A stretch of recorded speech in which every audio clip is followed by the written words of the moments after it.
Hello दोस्तों, आपका स्वागत है आपका अपना यूट्यूब चैनल आरआरबी मेकर में। हम लोग सेशन कर रहे हैं करंट अफेयर का और आज का टॉपिक है नोबेल पुरस्कार 2020 और खेल और उससे संबंधित खिलाड़ी एवं उसका उनका राज्य और रामसर साइट के बारे में आज हम पढ़ने वाले हैं। कि 3 टॉपिक आज हम लोग कवर करेंगे। चलिए नोबेल पुरस्कार के बारे में देखते हैं कि किस व्यक्ति को किस क्षेत्र में मिला है। तो सबसे पहले आपको मालूम होना चाहिए कि नोबेल पुरस्कार 1901 से प्रारंभ हुआ था और अल्फ्रेड नोबेल नामक वैज्ञानिक ने इसको प्रारंभ किया था। चलिए देखते हैं कि 2020 में नोबेल पुरस्कार चिकित्सा के क्षेत्र में किसे दिया गया है। तो चिकित्सा के क्षेत्र में नोबेल पुरस्कार 3 व्यक्तियों को दिया गया है। आपको ये भी याद रखना है कि हेपेटाइटिस सी के वायरस के खोज के लिए दिया गया है 3 व्यक्तियों को। ये 3 व्यक्ति कौन कौन हैं? Michael Houghton, Harvey J alter, Charles M rice. थोड़ा सा देखिए, याद करने का एक तरीका बता देते हैं कि विलियम हार्वे, हम लोग जान रहे हैं कि हार्वे जो है वैज्ञानिक का नाम है, जो जीव विज्ञान में हम लोग पढ़े हुए हैं। तो विलियम हार्वे हैं, तो वहाँ से हार्वे एक याद रखिएगा। चार्ल्स डार्विन है, तो चार्ल्स डार्विन को याद रखिएगा। और ये माइकल ह्यूटन, ये एक वैज्ञानिक का नाम याद रखिएगा। 3 वैज्ञानिक हैं चिकित्सा के क्षेत्र में। जीव विज्ञान वाले में ये पॉइंट हम लोग पढ़ते हैं, विलियम हार्वे, चार्ल्स डार्विन, ये दोनों नाम यहाँ पे है। Harvey J alter, Charles M rice और माइकल ह्यूटन। भौतिकी क्षेत्र में भी 3 लोगों को पुरस्कार मिला है। यहाँ भी 3 लोगों को पुरस्कार मिला है। देखिए कौन कौन 3 लोग हैं। Roger Penrose, Reinhard गेंजेल, Andrea Ghez, यानी पेन गेन घेज। ठीक है, ये तीनों इस तरह से याद कर सकते हैं, पेन गेन घेज। ठीक है, ये भौतिकी के क्षेत्र में 3 लोगों को मिला है। 3 लोगों को मिला है पेन गेन घेज। और किस से संबंधित मिला है, विशेष किस लिए है? ब्लैक होल का गठन सापेक्षता के सिद्धांत का एक मजबूत पूर्वानुमान हेतु मिला है 3 लोगों को भौतिकी के क्षेत्र में। किसे? पेन गेन घेज, पेन गेन घेज। इतना ऐसे याद रखेंगे, आसानी से याद रहेगा। चिकित्सा के क्षेत्र में तो विलियम हार्वे विलियम हार्वे कहने का मतलब हार्वे जे अल्टर और Charles M Rice, Michael Houghton एक याद रखिएगा। चलिए नेक्स्ट पढ़ते हैं। रसायन के क्षेत्र में और शांति के क्षेत्र में। तो पहले रसायन के क्षेत्र में, रसायन के क्षेत्र में कितने लोग को मिला है? तो 2 लोगों को मिला है। और किसके लिए मिला है? तो जीनोम एडिटिंग के लिए एक विधि के विकास के लिए। ठीक, जीनोम एडिटिंग के लिए एक विधि के विकास के लिए किसे दिया गया है? इमैनुअल चार्पियर को और जेनिफर ए डोडना को। ठीक है, इमैनुअल चार्पियर को और जेनिफर ए डोडना को दिया गया है। ठीक है, 4 पेयर यानी कि 4। और रसायन का क्षेत्र है, रसायन का क्षेत्र है तो आप लोग कार्बन का नाम जानते ही हैं। कार्बन में कितने सिंगल बॉन्ड? तो यहाँ पे तो इस तरह से 4 बॉन्ड होते हैं कार्बन में, तो याद रखिए 4 पेयर। ठीक है, 4 कार्बन में 4 रसायन का क्षेत्र आएगा, तो ऑब्वियस कार्बन का नाम आएगा और कार्बन का नाम आएगा तो 4 यहाँ पे 4 2 4 2। ठीक है, 4 2। ठीक, याद रखिएगा इस तरह से रसायन के क्षेत्र में। शांति के क्षेत्र में किसे नोबेल प्राइज़ दिया गया है? तो WFP को दिया गया है। यूएसए की एक एजेंसी है, भुखमरी के खिलाफ वैश्विक जंग लड़ने के लिए इसने 10 करोड़ लोगों की मदद की है। इसलिए 2020 का शांति का नोबेल प्राइज़ किसको दिया गया? वर्ल्ड फूड प्रोग्राम को दिया गया है। चलिए अर्थशास्त्र के क्षेत्र में किसे नोबेल प्राइज़ दिया गया है? तो 2 लोगों को दिया गया है, पॉल आर मिलेग्राम और रॉबर्ट वी विल्सन को दिया गया है। नीलामी सिद्धांत में सुधार एवं नीलामी के नए तरीकों का आविष्कार करने के लिए 2 व्यक्तियों को दिया गया है, दोनों ही यूएस के हैं। ठीक है, तो इनका नाम क्या है? Paul R Milgram. ठीक है, मिलीग्राम तो ये ग्राम वाला चीज़ किस में हम लोग यूज करते हैं? जनरली अर्थशास्त्र रुपये पैसे वाले में यूज करते हैं। मिलीग्राम से याद कर सकते हैं। विल्सन, ठीक है, मिलीग्राम विल्सन याद रखिएगा। साहित्य के क्षेत्र में किसे दिया गया है? तो लुईस ग्लुक को दिया गया है, एक अमेरिकी जो है कवित्री हैं, शानदार काव्य शैली के लिए जो वैश्विक पहचान दिलाती है उनके लिए दिया गया है। ठीक है, इनका काव्य शैली है। साहित्य के क्षेत्र में किसे दिया गया है? तो लुईस ग्लुक को, जो एक अमेरिकी कवित्री हैं। ये जो है 2020 का क्या है? नोबेल प्राइज़ है। चलिए अब हम लोग आगे पढ़ते हैं कि प्रमुख खिलाड़ी संबंधित राज्य एवं उनका खेल क्या है। बजरंग पुनिया किससे संबंधित है, तो ये पहलवान से संबंधित हैं और कहाँ के हैं, हरियाणा के हैं। कहाँ के हैं, हरियाणा के। बजरंग पुनिया कहाँ के हैं, हरियाणा के हैं और किससे संबंधित है, पहलवान से संबंधित है। ठीक है। सोपना बर्मन ये कहाँ के हैं, पश्चिम बंगाल के और ये किससे संबंधित है, हेप्टाथलिक से संबंधित है। ठीक है। जिनसन जॉनसन ये कहाँ के हैं, तो केरल के हैं। किससे संबंधित है, तो धावक से संबंधित है।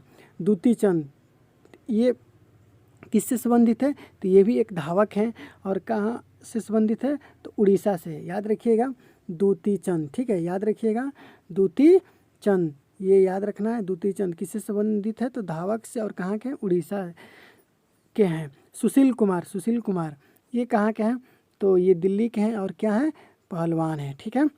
जीतू राय ये कहाँ के हैं, उत्तर प्रदेश के। जीतू राय उत्तर प्रदेश और ये किससे संबंधित हैं, तो शूटर से संबंधित हैं। ध्यान रहे आगे आने वाले जो 2-3 एग्ज़ाम है ना, उनमें ये जो प्रश्न अभी हम लोग पढ़ रहे हैं, मतलब टॉपिक जो पढ़ रहे हैं वो बहुत ही महत्वपूर्ण है। चलिए नेक्स्ट देखते हैं। हिमा दास कहाँ के हैं, असम की और ये क्या है, धावक हैं। साक्षी मलिक कहाँ की हैं, हरियाणा की हैं और ये क्या है, पहलवान हैं। पीवी सिंधु कहाँ के हैं, आंध्र प्रदेश हैदराबाद। ठीक है, बैडमिंटन से संबंधित है। साइना नेहवाल क्या है, कहाँ के हैं, तो हरियाणा की हैं और किससे संबंधित हैं, तो बैडमिंटन से हैं। ठीक है। सानिया मिर्जा कहाँ की हैं, महाराष्ट्र की। सानिया मिर्जा कहाँ की हैं, महाराष्ट्र की। किससे संबंधित है, तो टेनिस से संबंधित है। गीता फोगाट कहाँ की हैं, हरियाणा की। देखिए साक्षी मलिक हरियाणा की, गीता फोगाट, बजरंग पुनिया हरियाणा के, ये सब लोग हरियाणा के हैं। गीता फोगाट किससे संबंधित हैं, कुश्ती से। पीटी उषा धावक हैं, कहाँ की हैं, तो कोझिकोड केरल की हैं। चलिए नेक्स्ट देखते हैं। मिल्खा सिंह ये कहाँ के हैं, तो पंजाब। ठीक है, ये क्या है, धावक हैं। दीपा कर्माकर ये कहाँ के हैं, त्रिपुरा के। कर्माकर त्रिपुरा के, जिम्नास्टिक से संबंधित हैं। अभिनव बिंद्रा किससे संबंधित हैं, निशानेबाज। अभिनव बिंद्रा निशानेबाज। ठीक है, कहाँ के हैं, उत्तराखंड के। मैरी कॉम या मीराबाई चानू ये कहाँ की हैं, तो मणिपुर। मैरी कॉम या मीराबाई चानू ये मणिपुर के हैं। ठीक है, देख रहे हैं ना, मैरी या मीरा मणिपुर। ठीक है, तो ये किससे संबंधित है, मुक्केबाज से। कृष्णा पुनिया ये कहाँ के हैं, तो हरियाणा के ही हैं और ये डिस्कस थ्रोअर जो भाला होता है ना, उससे संबंधित हैं। चलिए नेक्स्ट। अंजू बॉबी जॉर्ज ये कहाँ के हैं, तो केरल की हैं और ये किससे संबंधित हैं, तो एथलीट हैं यानी लंबी कूद के। ठीक है। मिताली राज ये किससे संबंधित है, तो महिला क्रिकेटर है और ये राजस्थान की है। मिताली राज, इनके नाम में ही मतलब राजस्थान पता चल रहा है। महिला क्रिकेटर है। कर्णम मल्लेश्वरी आंध्र प्रदेश की हैं और ये क्या है, भारोत्तोलन से संबंधित है। अंजलि भागवत कहाँ की हैं, महाराष्ट्र की और ये किससे संबंधित है, निशानेबाज से। सीमा अंतिल ये हरियाणा की हैं और ये डिस्कस थ्रोअर से संबंधित हैं। ठीक है। गगन नारंग कहाँ के हैं, तमिलनाडु के। गगन नारंग तमिलनाडु के और किससे संबंधित है, निशानेबाज से। विकास कृष्णन कहाँ के हैं, तो हरियाणा के हैं और ये किससे संबंधित हैं, तो मुक्केबाज से।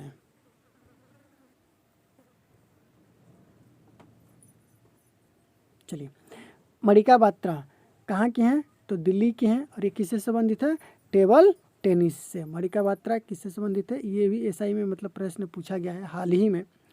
हिना सिंधु कहाँ की हैं, तो हिना सिंधु पंजाब नदी। ठीक है, तो उस तरह से हिना सिंधु पंजाब की हैं, निशानेबाज हैं।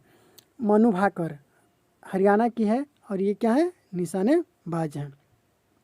संजीता चानू कहाँ की हैं, तो मणिपुर की।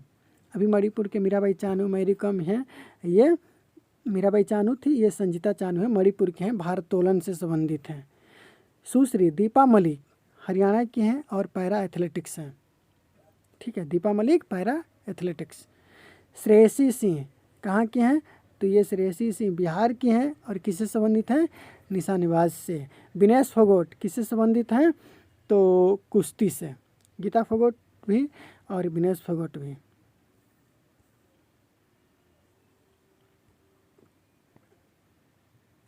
चलिए, अनीस भनवाल, अनीस भनवाल हरियाणा के हैं और किससे संबंधित हैं, तो निशानेबाज से संबंधित हैं। ठीक है। नीरज चोपड़ा भाला फेंक से हैं, एथलीट हैं भाला फेंक में। नीरज चोपड़ा ये भी कहाँ के, हरियाणा के। नीरज चोपड़ा कहाँ के, हरियाणा के और भाला फेंक से संबंधित हैं। विश्वनाथ आनंद ये तमिलनाडु के हैं और ये किससे संबंधित हैं, तो शतरंज से। आर प्रज्ञानंदा ये कहाँ के हैं, तो तमिलनाडु के और किससे संबंधित है, शतरंज से। किदाम्बी श्रीकांत ये कहाँ के हैं, तमिलनाडु के और किससे संबंधित है, तो बैडमिंटन से। सीमा पुनिया ये कहाँ के हैं, तो हरियाणा के। इतना तो समझ में आ गया है ना कि अगर लास्ट में पुनिया है तो वो हरियाणा के होंगे और ये किससे संबंधित है, डिस्कस थ्रोवर से। जेरामी लाल रीनुंगा कहाँ के हैं, तो मिजोरम के और किससे संबंधित है, भारोत्तोलन से। ठीक है। महेंद्र सिंह धोनी रांची सभी लोग जानते हैं, क्रिकेट से संबंधित है। वाई चुंग भूटिया ये कहाँ के हैं, सिक्किम के और किससे संबंधित है, तो फुटबॉल से संबंधित हैं। ये हो गया। चलिए अब हम लोग भारत के प्रमुख रामसर साइट देखते हैं।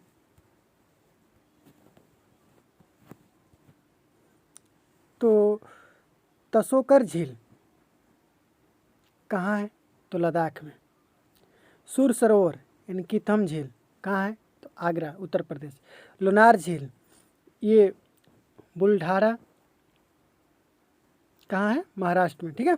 कांवर ताल ये तो वीवीआई क्वेश्चन है कहाँ है, तो बेगूसराय बिहार।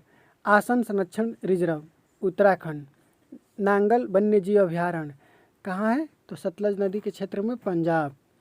नवाबगंज पक्षी अभयारण्य कहाँ है, उन्नाव उत्तर प्रदेश। पार्वती आगरा पक्षी अभयारण्य कहाँ है, गोंडा उत्तर प्रदेश।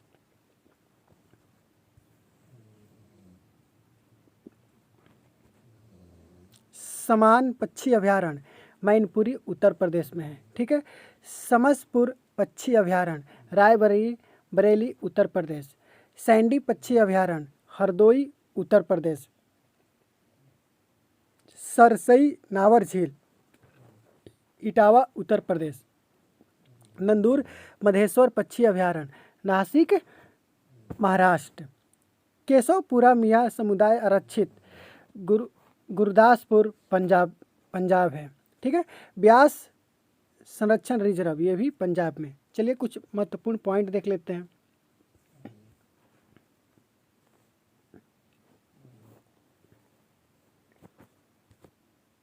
आर्द्रभूमि संरक्षण हेतु प्रथम सम्मेलन ईरान के शहर रामसर में 1971 में हुआ है। बहुत ही महत्वपूर्ण है, इसको आप याद रखिएगा। ठीक है। इसको आप क्या करेंगे, याद रखेंगे। आर्द्रभूमि संरक्षण हेतु प्रथम सम्मेलन जो हुआ है वो कहाँ हुआ, ईरान के शहर रामसर यानी 1971 में। ठीक है।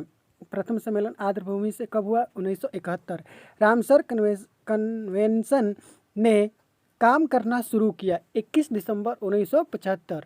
ठीक है। सम्मेलन हुआ 71 में और काम करना स्टार्ट हुआ 1975 में। वर्तमान में रामसर कन्वेंशन में शामिल देशों की कुल संख्या कितनी है, 175। भारत रामसर कन्वेंशन में किस वर्ष शामिल हुआ, तो 1 फरवरी 1982 को शामिल हुआ था। ठीक है। कब शामिल हुआ, 1 फरवरी 1982। वर्तमान में भारत में रामसर साइटों की कुल संख्या कितनी है, तो 42 है। भारत के किस राज्य में सर्वाधिक रामसर साइट है, तो उत्तर प्रदेश। कितने, तो 8। विश्व आर्द्रभूमि दिवस कब मनाया जाता है, तो 2 फरवरी को। रामसर सूची में शामिल होने वाला प्रथम स्थल कौन है, कोबोर्ग प्रायद्वीपीय कहाँ के हैं, तो ऑस्ट्रेलिया के हैं। प्रथम शामिल होने वाले क्या हैं, स्थल हैं। भारत का सबसे बड़ा आर्द्रभूमि स्थल सुंदरवन पश्चिम बंगाल। भारत का सबसे छोटा आर्द्रभूमि स्थल कौन है, तो रेणुका कहाँ है, हिमाचल प्रदेश। ये भी महत्वपूर्ण है, दोनों क्वेश्चन ही महत्वपूर्ण है। ठीक है। सबसे बड़ा और सबसे छोटा, सबसे बड़ा तो सुंदरवन पश्चिम बंगाल और सबसे छोटा रेणुका हिमाचल प्रदेश। चलिए एक और देख लेते हैं। भारत का एकमात्र कृत्रिम आर्द्रभूमि स्थल तो कौन है? हरिके बैराज। हरिके बैराज। और आर्द्रभूमि कब मनाया जाता है? 2 फरवरी को मनाया जाता है। इसका थीम क्या होगा आप कमेंट बॉक्स में ज़रूर बताएं। इस साल का 2021 का थीम क्या होगा? तो यहाँ पे हम लोग 3 टॉपिक डिस्कस किए। एक नोबेल प्राइज़, खेल और उनसे संबंधित खिलाड़ी, ठीक है, और तीसरा रामसर साइट के बारे में। ये करंट अफेयर का पार्ट 7 है। और अगर आप देखना चाहें 6 पार्ट तो प्लेलिस्ट में मतलब चले जाइए, वहाँ से आप देख सकते हैं आसानी से। दोस्तों अगर ये वीडियो आपको पसंद आया तो कृपया करके लाइक करें, शेयर करें, सब्सक्राइब करें।